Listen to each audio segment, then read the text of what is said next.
a question, go ahead and raise your hand. Go ahead, Chase. Scott, this was a back and forth game until that second quarter, third quarter. What allowed you guys to pull away and build a big lead? Defensive stops. We were moving our feet. We weren't fouling. We were getting our hands on the ball. We were contesting. We were rebounding. We were getting out in transition. And I thought, we also during that stretch we missed a lot of good looking threes as well. But we competed on the defensive end. Last game, we weren't happy with ourselves. We gave up 6-and-1s. The point guard got 6 offensive rebounds. We had a couple of technicals. We wanted to come back and get to being what we want to be. And what did you think about Rui Hachimura against Anthony Davis tonight? The dunk and also just the way he played him on both ends. Yeah, he was good. I mean, he's obviously getting the rust off of his body. I think it's only been the fourth or fifth game back. He's an MVP type of player. If he plays a whole season the way he plays, he's a hard cover. But Rui, I thought he played him tough. I thought we got into some of his shots. I know he got free, when we put the lineup just to get some rotations. Alex was guarding them, or bigs were guarding them. He got free on some open looks on threes. I think he could score some points late. But I thought Rui did a pretty good job on him. Fred. Hey, Scott, speaking of Alex, what allowed him to make such a difference defending the rim tonight?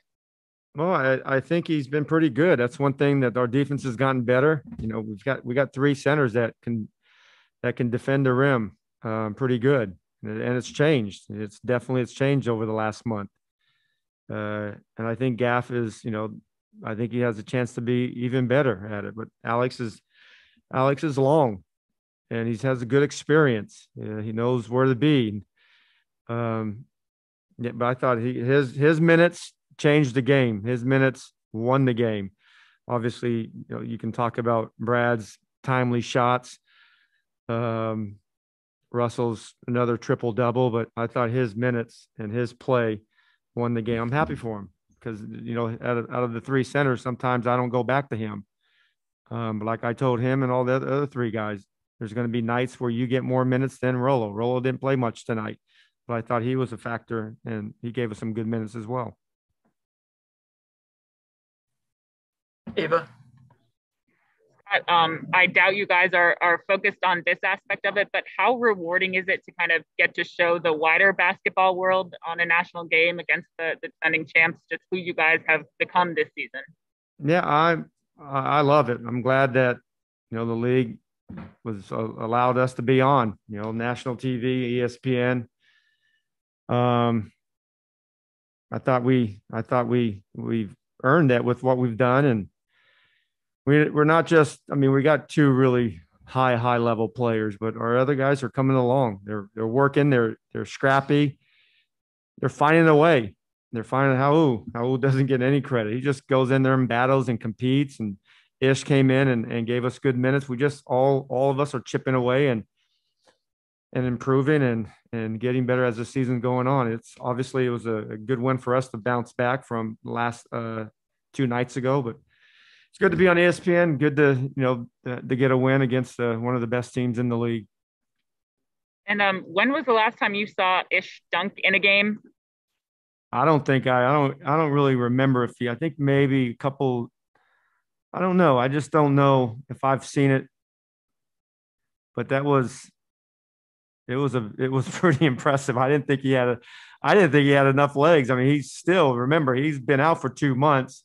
You can argue he has fresh legs, but sometimes your legs are dead after you've been out for that long. But he's athletic. He doesn't get enough credit. Everybody just thinks he's quick, but he's a good athlete. He gets up on his jump shot. He contests shots. But yeah, that was a fun moment for our team. They love when little guards dunk like Ish and myself. Matt Paris. Yeah, Scott, the Bulls lost tonight, so you guys are up 2 games with 10 games left. Yeah. Just what do you make of that where you guys are at, and then how much ground you've gained too over the last few weeks? Well, I definitely look at the league as a fan, as a coach, as a competitor. I follow it, but I really just focus in on what we do. If we take care of business, we know, we got one more game this month, and then we have a very, very difficult month. The May's tough. And those 9 games, every team is fighting for either playoff life or playoff position, but we're just going to go out there and compete game in, game out. We got some good players that want to do that. We know where we are. We know what we're doing. Like I said, we just got to do our job, and it always takes care of itself. We've been through a lot this year, and there's no reason for us to stop and relax now and take a deep breath. We got some more in us. We're going to just keep fighting and keep playing hard for one another. And when did you make a Chandler Hutchinson, giving him a shot? I thought it was good minutes. You know what? I've been kicking myself just about every game. Like, I got to find a way. I got to find a way to get him in.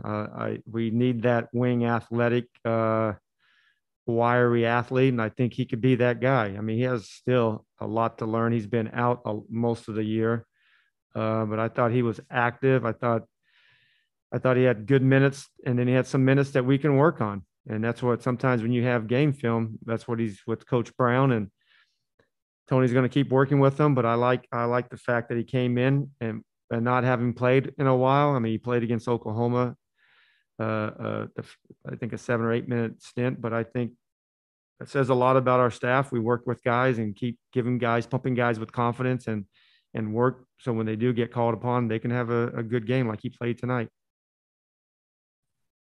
Zach. Hey, Coach, what did you think of Rui's dunk on AD?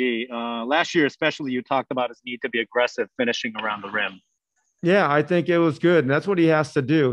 Rui's athletic. He has big hands. He has good timing, and that was obviously a pretty cool moment. That's not easy to do. He's not easy to dunk on. He's 7 feet tall, long armed, athletic, and defensive minded.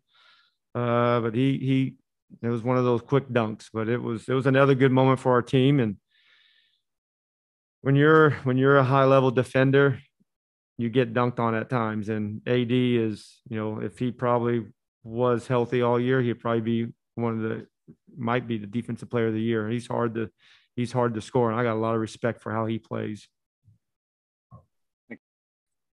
DA.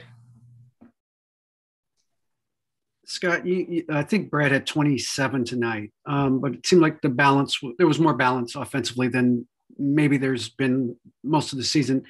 Is that something you think is repeatable? I mean, it doesn't matter whether it was Len with 18 or Rolo with 8, you seem to have a lot of people involved tonight. Yeah. I mean, that's ideally we'd love to do that, but the way they were playing Brad, they were jumping on him with their bigs. And even before Brad even got the ball, was able to turn the corner, they put another guy on him, and Brad made some great passes. And it's crazy that he only had 3 assists, but he had probably about 7 or 8 hockey assists. And those are the ones that we want to start to chase our offense and make that defense chase us around. And I thought and he's gotten really good. He's been like last year, he was triple team. Last 2 or 3 years, he's been triple team with all of the injuries we had. But I think tonight his playmaking helped everybody get a lot of points. And the way they play, Brad's he doesn't care about the scoring. Yeah. He wants to keep playing the right way. That's how he is. He's a basketball purist. He likes to play the right way. He wants to do the right things. Yeah. And did that feel like more like playoff basketball? Because teams are going to try to take him away and make him give up the ball, and other people have to be ready to kind of like Chandler was when he got the opportunity. Yeah, I mean, that's what they're going to do. I mean, we haven't shot the ball well. One of our best shooters was 0 for 6 from 3. So we have to figure out ways. And if they're going to, and then teams are smart, they're going to put 2 on Brad, but he's good enough to score 30 a night, even with that. But our other guys, we got to have timely shot makers. We got to get good cuts. We got to have offensive rebounders. And I think we also have to be able to get to the free throw line. And that's what we do. That's what we've been doing. And I know I keep saying this, and it's been 4 months about we're going to get hot and we're going to stay hot from the 3-point line. But Russell, you just keep, sometimes, I myself included, we just discount what he brings, and those triple doubles and 18 rebounds. Those are crazy, crazy numbers. And it's not, Gaff and Alex and Rolo and Rui, they're not boxing their guys out so Russell can get 18 rebounds. Everybody wants to get rebounds, but he goes out and gets them. Last question, Alex. Hey, Scott, not sure how much you were paying attention to this after the Ish Smith dunk, but Russell Westbrook kind of went over to the fans and raised his arms up, hyping them up, and it was kind of maybe the biggest ovation we've seen here in the last year or more than a year. What do you take from a moment like that in terms of maybe you're in the game, but how does it feel to see something like that in this arena tonight? I mean, it was bittersweet, actually. Yeah, I love the fact that the 2,000 people did able to get it, but those are the moments you say you wish that everybody would have been in the seats. We would have had the place sold out, because what Russell brings, our fans are going to love it live. I mean, they love it on TV. I mean, I like what Brad said. I like what one of my former players said. I love the guy. One of my favorite players ever coaching was Pert, and that's so true. The narrative about Russell is so wrong. But I love this about Russell. He doesn't give a crap. But what he does to the inside the arena is, I've seen it for 7 years when it sold out, and this year obviously with the fan situation, it lifts the spirit of the group. The fans get into it, and I miss it. Hopefully, next season we have everything normal, but what he brings is the intensity, and the fans love it and they feel it, and our players do the same thing. But that was a selfless play. He wanted those guys to feel Ish's, dunk. That fired our team up. Thanks. All right. Thank you. Thanks, Coach. Yep. Everyone can Google Scott Brooks dunking highlights while we wait for the first player. Hey, Russ, we just talked to Rui, and he said that he thought he had missed his dunk on Anthony Davis until he looked over and he saw you laughing. I'm just wondering, what was your reaction to that play? I mean, when Rui's playing and aggressive at the rim, he's sneaky athletic. He sneaks people in. A lot of times people don't know he's capable of doing that. But I was screaming. He didn't even know what was happening. I'm glad he's able to see my reaction and finally kind of know he made it. And you're now only 5 triple-doubles behind the all-time record, Oscar Robertson. How aware are you of how close you're getting, and just what are your thoughts as you get close to a record that stood for 47 years?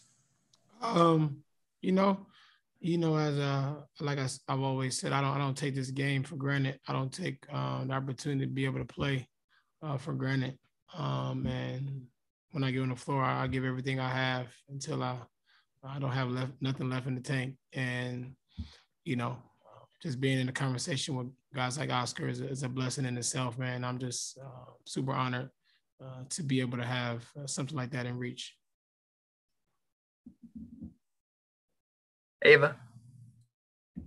Russ, what can you say about the kind of scoring by committee that you guys did tonight? You obviously got big minutes from Alex, big minutes from Ish Smith, just guys who are kind of stepping up who aren't always in the spotlight. Yeah, I mean, it's good. I mean, we have so many guys that work they tail off, when they're not playing. Guys like Hutch, who hadn't played in a while, did a great job tonight. Just having so many people impact the game, makes my job a lot easier. And my job is to make sure I can make the game easy for those guys. And tonight, they did an amazing job of just having an imprint on the game. Fred.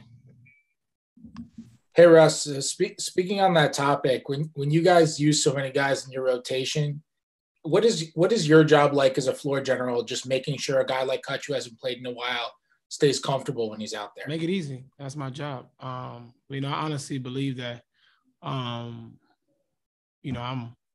if not, I feel like I'm one of the best playmakers in this league for many reasons, just because I'm able to make sure I can make my teammates better. And that's a part of my job as a leader. And as a point guard, you got to better make others around you better. And I take so much pride in doing it every night, regardless of who's on the floor, regardless of who it is. I try to utilize what they do best, think the game, understand the game, and make sure that I can help those guys out any way that I can. Matt Paris. Hey, Russ. The Wizards hadn't been on national television since 2019, I believe. Just, you guys have been working really hard. What did it mean to have a performance like that kind of in the national spotlight? We've been playing like this for a minute, Sure. With social media and everything, everybody can see what you're doing if you're doing what you're supposed to be doing. That's how I feel. If it's on national TV or not. If we're playing the way you're supposed to be playing, then people catch notice. Sure. And then, you guys have 10 games left. Around the league, it seems like there's a lot at stake for, not just you guys, but a lot of teams. What do you kind of make of how so many teams are still in contention, technically, going down the stretch here? Honestly, my job is to make sure around here, organization, our team is locked in. We focus on one game at a time and take care of business. And then at the end of the year, we see where we end up. Thanks. DA.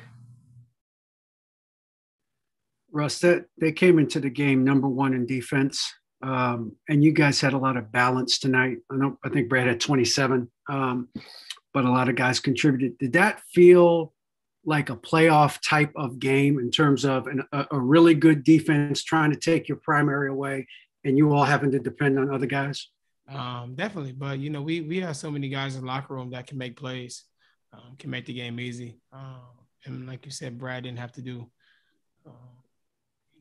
his usual tonight, but making others better, double teaming him.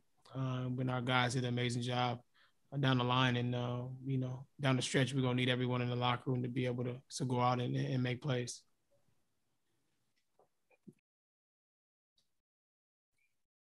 Alex. Hey, Russ, I wanted to ask you about a moment after Ish Smith's dunk. You kind of walked over to the fans, raised your arms up, hyping them up over there, kind of shared a moment with them, and the whole arena kind of erupted. What's a moment like that like for you personally, emotionally, after the year we've been through the last year, and just to have the fans in here, and obviously a limited capacity, but just what's it like to have that experience? That's fun, man. This game is fun. You should enjoy it, and that's how I look at it. It's fun. As much as I love competing and love going out and winning games, this game is fun, man. And the fans, we've missed so much, and especially here in DC, and to get them out and get them, I'm excited about what we're doing. Want to make sure that I show that I appreciate their support, appreciate them coming out and cheering. With still COVID still going on, and coming out and supporting us, and just happy to be able to have them in the building. And a really quick follow-up about that, I asked Coach Brooks about that same moment, and he said, he just loves the energy that you bring to the team, to the fans, and he can't wait to see you do it in front of a full arena as well. He also said, the narrative people may have about you, some in the media or from fans or whatever, he said it's totally wrong, and he says he loves that, you don't give a crap about, what other people think or say. What do you kind of have to say about that, and to maybe doubters out there, people that might say things that maybe doesn't truly represent who you are and what you stand for in the NBA?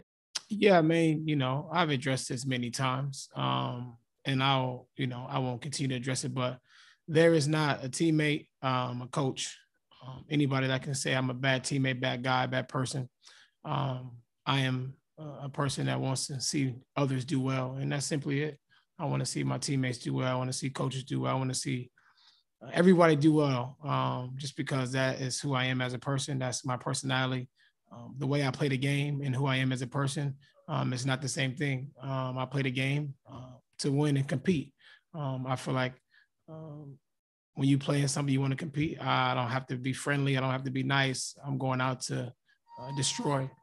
And then off the court, I'm able to open up and make sure that I'm also a human being. And I think that's the biggest thing that we all have to understand, is that myself and other athletes, we're human beings. We are not, this is not a show or anything where you can just say anything about a person and run with it. And for me, I always want to make sure that that's very clear. Like, we're all human. We all make mistakes. But I've also been real and true to who I am. And like you said, I don't really care what nobody think about me, think about anything that I'm doing. Because I know who I am. I know what I'm on this earth to do, and that's to be able to help serve others, to be able to help my community, to be able to use this platform to be able to share across the world and be a positive influence to role models, and that's what I'll continue to do. Thanks, Russ. Yeah. All right, last question to Neil. Hey, Russ, a question not about the game, but about your upcoming documentary, Tulsa Burning. When did you first get involved with that, learn about that, want to get, that out there? And what do you hope people will take away from it? I was in Oklahoma for 11 years or so, and I was able to visit Tulsa and able to kind of understand at the time Black Wall Street, where it was at, what it meant to Tulsa, what it meant to African-American communities across the world. And I was just in shock that nobody's told the story and told it the right way. So I was super lucky and blessed to be able to partner with Stanley Nelson and come up with the film Tulsa's Burning. And I'm so excited about it. Blessed that history picked it up and is going to show the world exactly what happened. But not just that, it allows us as people to understand how important our history can shape our future. And, I'm excited for the rest of everyone to be able to see the film. So. Thanks, Russ. Yeah. All right, Russ, appreciate you.